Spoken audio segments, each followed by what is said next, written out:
ಎಲ್ಲರಿಗೂ ನಮಸ್ಕಾರ.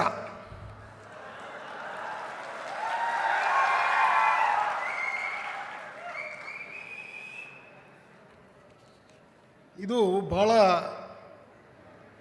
ಇಂಪಾರ್ಟೆಂಟ್ ದಿನ.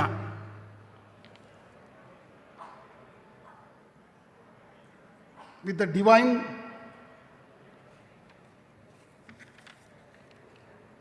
soul, His Holiness Padma Bhushana Sri Sri Dr.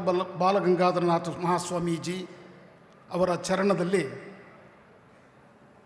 and also with the divine presence of His Holiness Jagadguru Sri Sri Dr. Nirmalanandanatha Maha Swamiji, Revered Sri Sri Dr. Prakashanatha Swamiji, Managing Director, BGS and SJB Group of Institutions and Hospitals,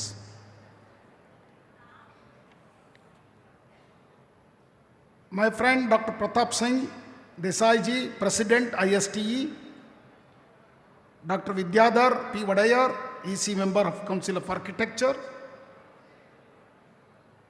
Dr. Kiran Rajanna, Mrs. Ashwati Venugopal,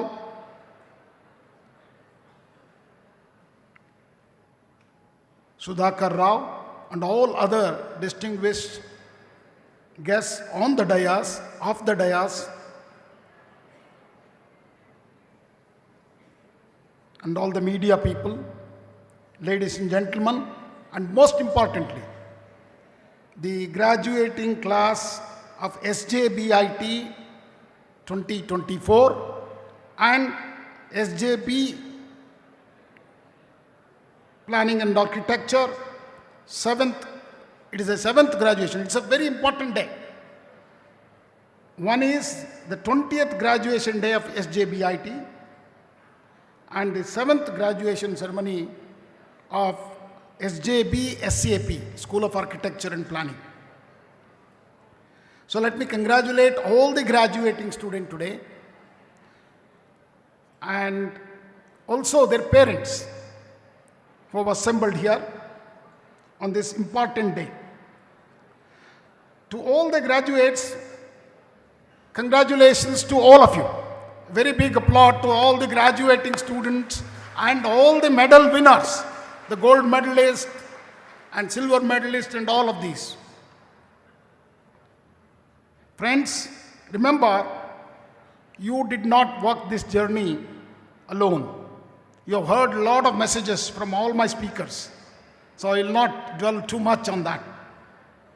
So behind every achievement, there are a lot of support and sacrifices of your family, your teacher, your institutions, and also your all surrounding environment, which is also very, very important for you to be successful. On this day, let us congratulate every one of you, because we are all here to celebrate your success. Look at both Swamiji, Holiness Jagadguru Sri Sri Nirmalanandaji and also Prakashanatha Swamiji are physically present to celebrate your success. Let us congratulate on this very important day the leadership of SJBIT and SJB SAP for establishing very innovative and an excellent institution for whole masses. So you heard the number of institutions Balagangadharanatha Swamiji's BGS institutions have created for the welfare of the society. So let us take a moment to thank the entire BGS institution. So giving a big applause to all the administrators.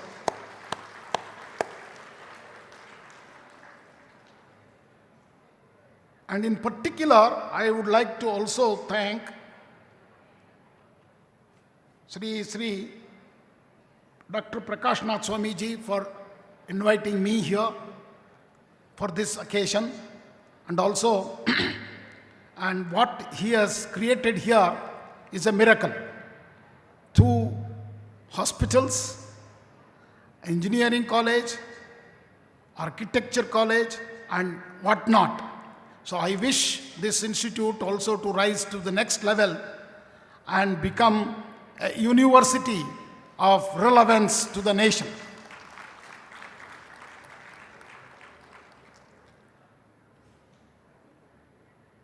To the graduates, congratulations once again.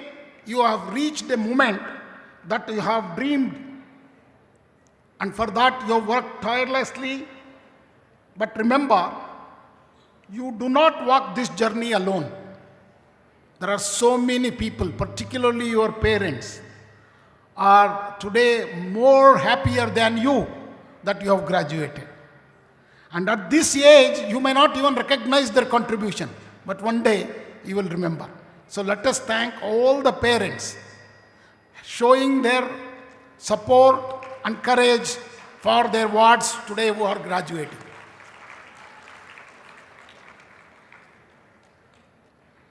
As we stand on the threshold of a new chapter in India, it's fitting to reflect on crucial element that will shape your future. I heard everybody has given you good, important messages to you. But what is much more important today in this world is you have to skill yourself. Skilling is very, very important. Remember, in today's world, which is rapidly evolving with technology, skills are the currency of the future. You want to be successful, you have to get skilled. Skills will equip you to navigate an ever-changing landscape. So let me tell you how these skill things are changing. See, when I joined All India Council for Technical Education, at the same time, the ChatGPT also came in. How many of you use ChatGPT here? Very less. See, I asked ChatGPT to write a poem about AICT. Okay, believe me, in 20 seconds or less than 20 seconds, a beautiful poem covering entire activities of AICTE was in front of me, better than what I had understood then. And similarly, I actually took a delegation to Taiwan on semiconductor, because Government of India has taken semiconductor as a major, important thrust area for nation to become, because today chips are omnipresent. They are going to be there with us everywhere. So it's very, very important for us to develop the expertise and technology and manufacturing capability in our nation. When I visited, one project of one of the students caught my attention. He had developed a robot to play a guitar, okay, and he has used generative AI to compose the music. In 5 minutes, when I was standing and watching his project, he has composed at least 3 different compositions using generative AI. Believe me, it's very unique and no plagiarism. It is not copied anybody's from the internet. Okay, it is a very unique composition. And the third one is, I don't know how many of you use the Soro software, which actually sketches you. The artistic sketches will happen in fraction of a second. Why I'm trying to tell you this story? See, we always been told the skill of a poet, skill of a musician, and the skill of an artist cannot be acquired so easily. It has to come through your genes. Either your father, grandfather, or somebody in your lineage has to be there, or you have to, if you want to master that, any of these skills, you have to slog for 10 to 15 years, for a very long time. Okay, but see, these machines are making it happen in fraction of a minute. So these are the technology you should be very careful and worried as well. These are like quantum computing, generative AI, robotics, augmented reality, virtual reality are going to be the future technologies which are going to be emerging technologies. Unless you are skilled in these, whether you are a civil engineer, an architect, mechanical engineer, or electronics engineer, you have to be knowing these emerging technologies. So today, you are graduating, we will congratulate you, but at the end, when you go out of this hall, find out the tools where you can get skill in some of these technologies. It's very important and become relevant.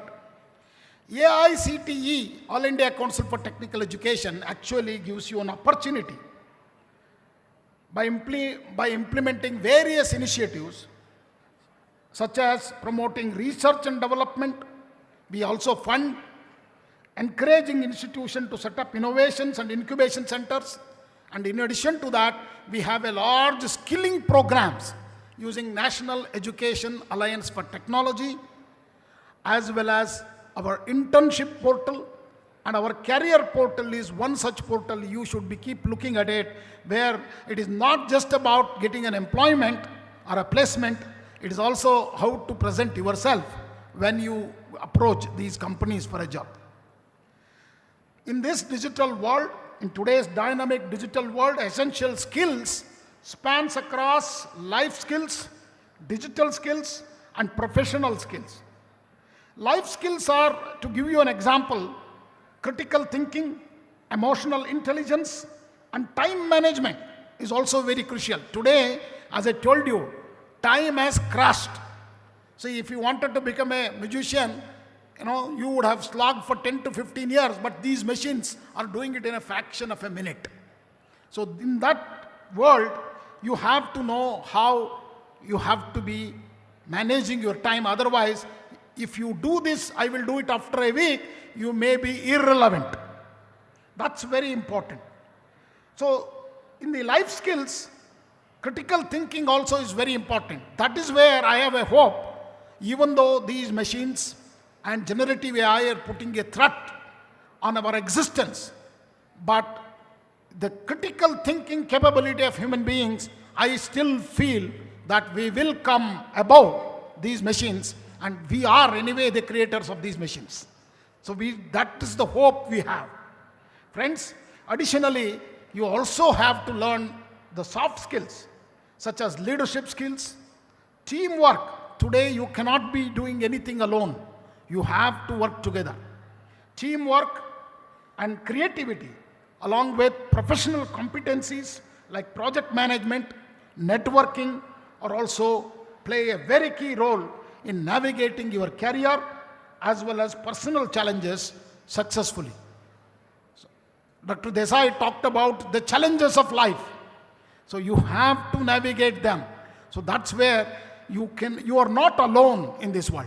You have your family, you have your friends, and you have your neighbors with you as a nation. So embracing skill means being proactive about your professional and personal growth.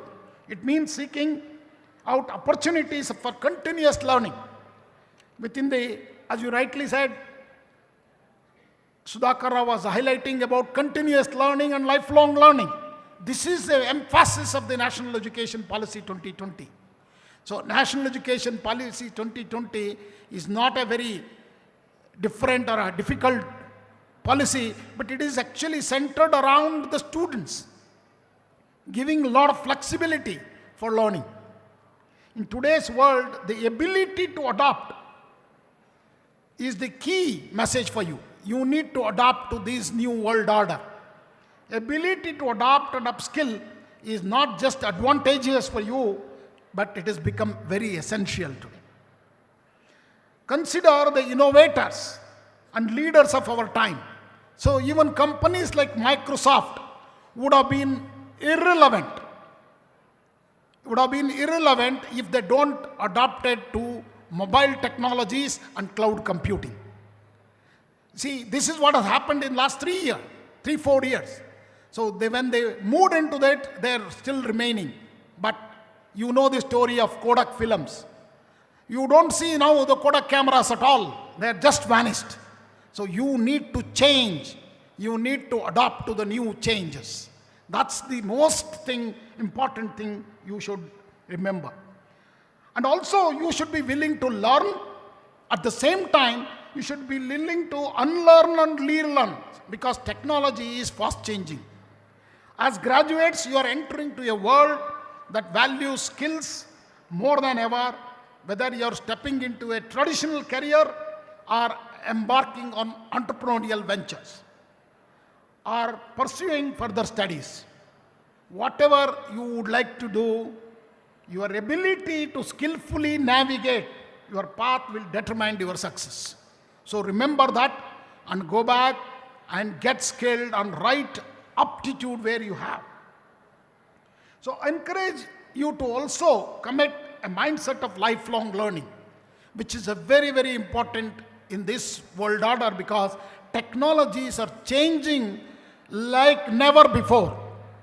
What you are using the previous year, okay, so you might not have seen the phones, pagers are all gone.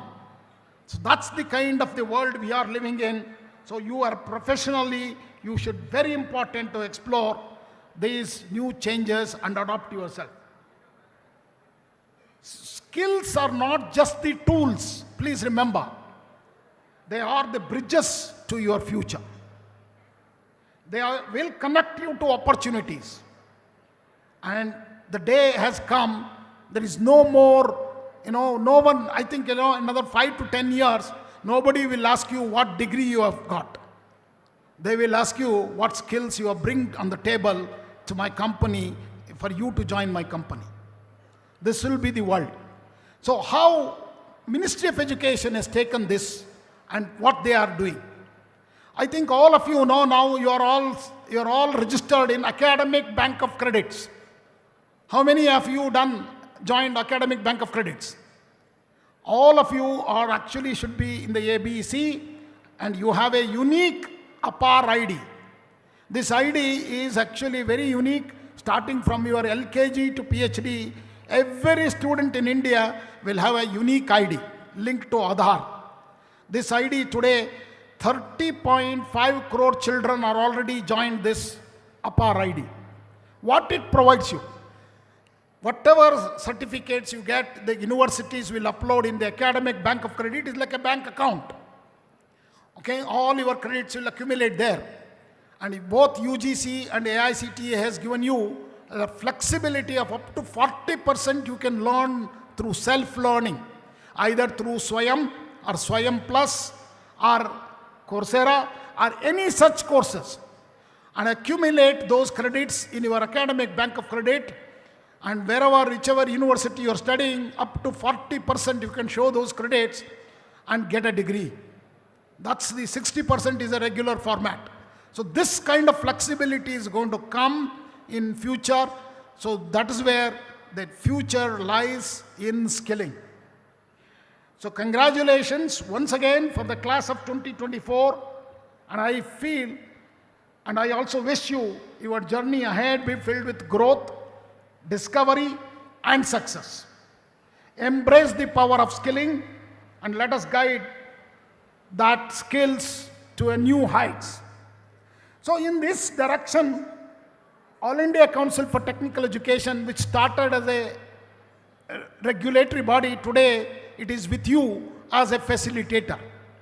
As I told you, we have many new schemes. And for institutions, I have one message. To be of relevance, institute should do more and more research and innovation.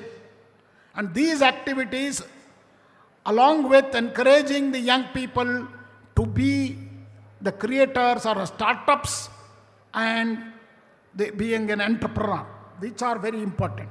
To augment this, AICTE has many such schemes on whether it is collaboration with doctors and engineers. We have created IBIP scheme. We have also created many new innovation. Every institute has innovation councils, institute innovation councils. We are emphasizing on innovations and startup. I'm very glad to inform you today that in the last 1 year, more than 10,000 patents have been filed from the AICTE approved institutions. And more than 6,600 startups have been created by these institutions.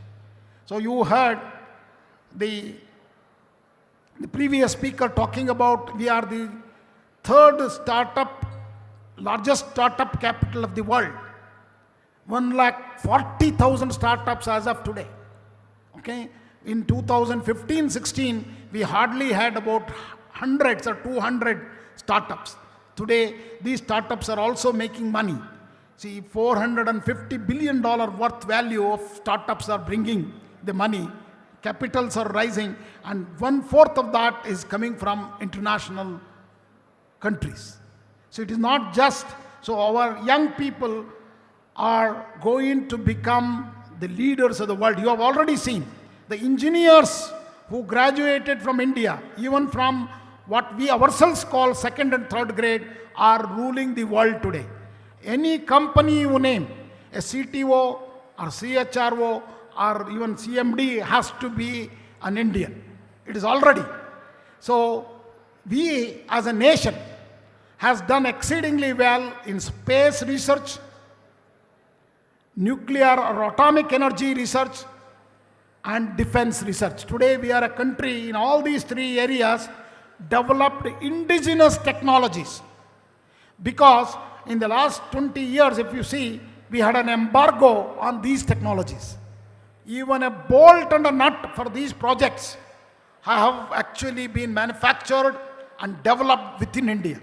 So today we are a force to reckon with in the areas of space technology, nuclear power and nuclear energy technology, as well as defense technology. We have started exporting. From an importing country, we have become an exporting country. So these three technology along with IT power, we can now dream about Vikasit Bharat at 2047. Developed India by 2047 is no more a dream as long as all of you commit yourselves, because there is a lot of work to be done yet. It's not yet over. Even though we have delivered management and engineering education, not just for India, to the whole world. If you see America, you see any country, our engineers and managers are working. But that is a strength, but at the same time, we need to come together as a nation for the growth of Bharat. So lastly, I would like to tell you, this is a golden time, what we call Amrut Kal. See, our Honorable Prime Minister keep mentioning it is Amrut Kal. The Amrut Kal is a golden time where you touch anything, it will become a gold. That's what is happening with Chandrayaan project. We have become successful. Who did that? Not from very top-notch institutions of India. These are all students like you who have joined ISRO, and 30% of them are women scientists. So let's give, unless we bring women into our institutions, we are not going to be the developed country. So let's give a big applause to the women of India, making Chandrayaan successful. And not just Chandrayaan. We have sent our satellites even to Mangalyaan, okay, which is the cheaper than a Hollywood movie. So that's the kind of innovations we need to be engaging in as a nation. So friends, the time has come. This is the golden time for India. And if you remember, my previous speaker talked about we are going to be the third largest economy in 2 years. But that is not enough. We have to be in the field of education also. Our gross enrollment ratio in higher education should touch 50%. This is a big challenge for our nation. We need to bring more and more students to higher education and skilling. Unless we do that, we will not be a fully developed country. So that where the role of BGS institutions is important. So that's why I was telling Dr. Prakashanatha Swamiji, it is not 15,000 students, you should have close to 1 lakh students in your campus. Either through online digital technologies and artificial intelligence, you should use these technologies and education reaches to the masses. This is a thing we need to do as a nation, and once we do that, we can remember in 16th century, India had a gross domestic product highest in the world. But somehow in the last 400 years, we have lost the entire thing. So 17th century, if you remember, belonged to the Dutch, Netherlands people, when they start sailing the world. 18th century was British, when they ruled 100 and odd countries, establishing the British Samraj. 19th century was Americans. After the 1945, the Second World War, the time Americans dominated the world. The 20th century briefly belonged to the Chinese.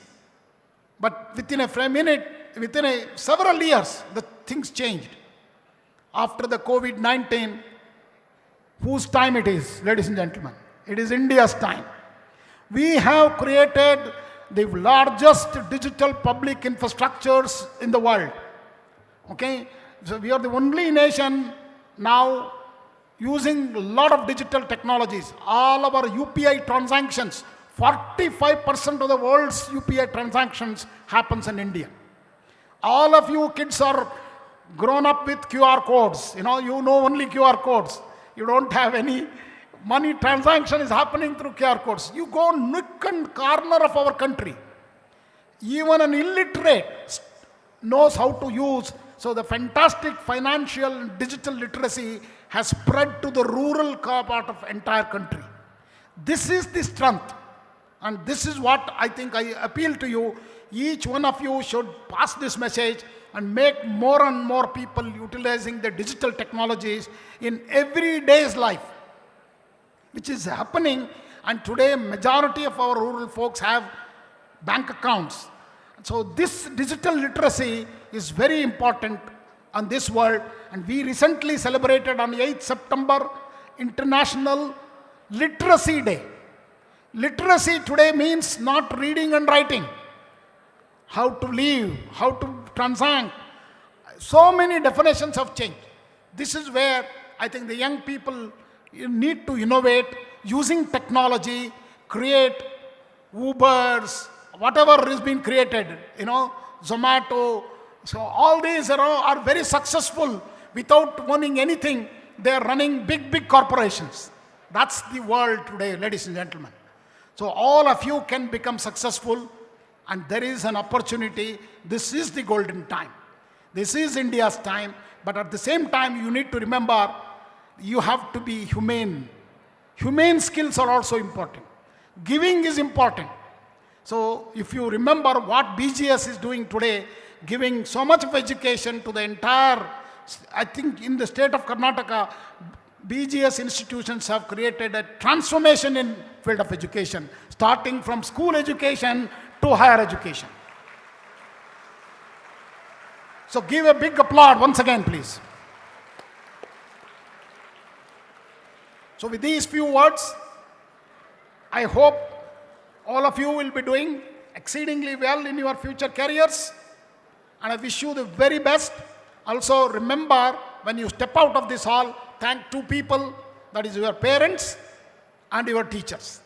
With these few words, thank you again for patiently listening. Namaskar. Congratulations once again. Jai Bharat. Jai Hind. Namaskar.